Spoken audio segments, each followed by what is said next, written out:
Une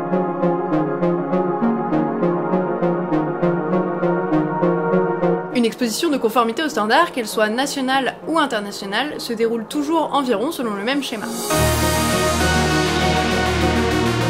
Tout d'abord, il faut inscrire son chien à l'exposition via un site comme SCC Expo par exemple.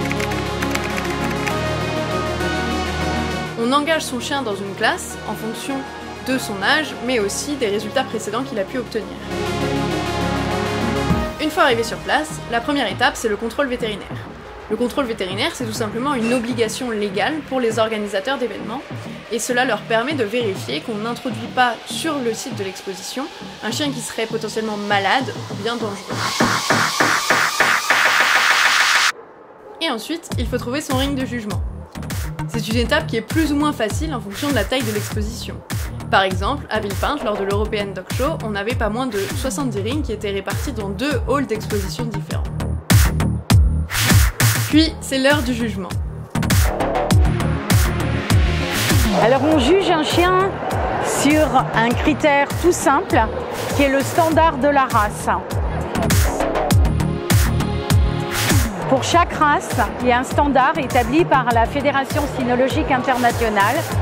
Et en tant que juge, on se doit de répondre aux critères demandés par ce standard.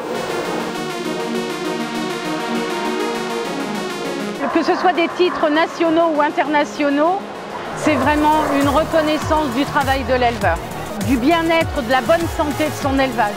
Obtenir un titre de champion de conformité aux standards, pour un éleveur français, c'est vraiment un Graal. Après avoir examiné toutes les classes, le juge va choisir le meilleur chien de la race.